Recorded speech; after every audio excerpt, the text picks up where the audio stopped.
Welcome. In front of me is a Realme 6i, and today I'll go over unboxing along with a quick overview of this phone. So let's flip it over and pop it straight open.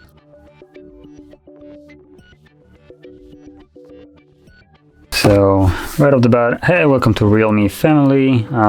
So paperwork along with a beloved case. Always Realme looks like they never miss a beat of including a case, but this one for some reason looks just horrible. Unless it's covered in something. I don't know if you can see this. Just kinda not very great looking, to be honest. Covered in something, whatever. It's just a case. It's still nice that they included one. Then we get the phone itself inside here, so I'm just gonna put it aside. Paperwork. We got the charger. There we go. So this brick is actually just an 18 watts charger apparently. I'm gonna quickly just make sure, and yep, it is just an 18 watts, which you can see in the second bottom line. So nothing really outstanding here. Then we got the cable, which is type A to type C, obviously. Go, and that's all we get in the box. So let's just pop this open.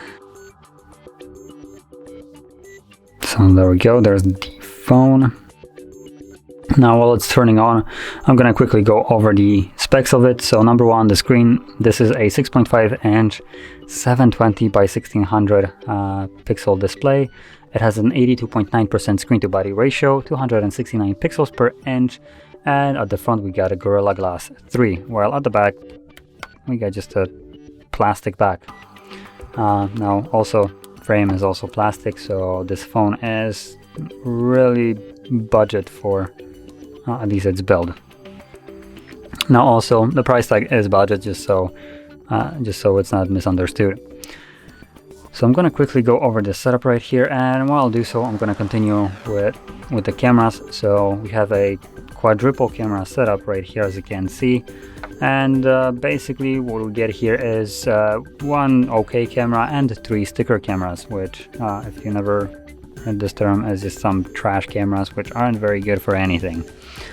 So to put that, actually like describe each camera, we have a 48 megapixel wide sensor, which is going to be the main camera that you use basically for everything. Then we got an 8 megapixel ultra wide, which might have some uses sometimes, although the quality of it won't be anything great. You won't have much detail in it. And then we got two different 2 megapixel cameras. So number one is 2 megapixel macro. It's going to be trash. And then we got even more useless camera, which is a 2 megapixel black and white, which is there only as a complementary sensor for the main 48 megapixel sensor. So it basically proves nothing or provides nothing. And then at the front we got a 16 megapixel wide sensor. Now all of those cameras, front and the back, shoot at 1080p max at 30 frames. So again, just a fairly budget camera setup right here with equivalent budget recording that you can get from it. So moving on to the specs of this device, it has a Helio G80 as a processor. It comes with a couple different versions. So the one that is right here is a 64 gig storage with, I presume it's probably gonna be 3 gigabyte RAM, but I'm gonna quickly check just to make sure. Nope, this is a 4 gig version. Now you also have the option with having a 3, it looks like 3 or 4 gigs. Wait, let me quickly. Oh, so this is 120, so this is the top model basically. So if you want to drop it lower, you do have a 64 gigabyte storage which comes with either 3 or I believe 4 gigabyte RAM. Let me just also make sure, because I think I wrote it incorrectly. Yeah, 3 or 4 gigs of RAM, while if you go for the higher space one, so 128 gigabyte storage, it only comes with 4 gigabytes RAM.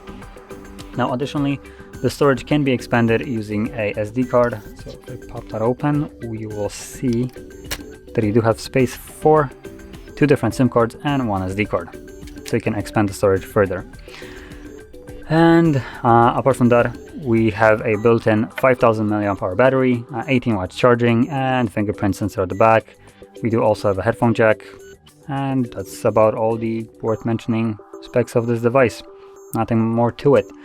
So all this that comes with this device comes at a price tag of $175. So to be completely fair, it's not necessarily the cheapest budget device, but honestly, for the price that you get, it seems to work just fine. It's not going to obviously have any kind of like super high refresh rates or anything like that, so don't expect it. But for the price, it runs smooth. It has an Android 11, which is also positive here. And also as a super cheap, I believe Chinese phone, I'm not exactly sure, I might be wrong. It does come with Play Store, which again is something that I would say at this price range, it's fairly worth mentioning. So honestly, it's a decent device. If you're looking for a budget phone, this does seem to be a fairly decent option. It almost runs almost a stock Android, just fairly minimal amount of bloatware installed, as you can see in here. So there's not much to it.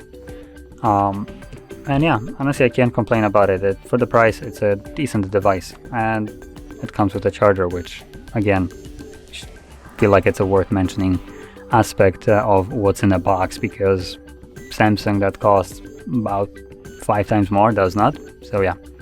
So yeah, if you're looking for a budget device, this seems like a fairly decent option. And that being said, if you found this very helpful, don't forget to hit like, subscribe, and thanks for watching.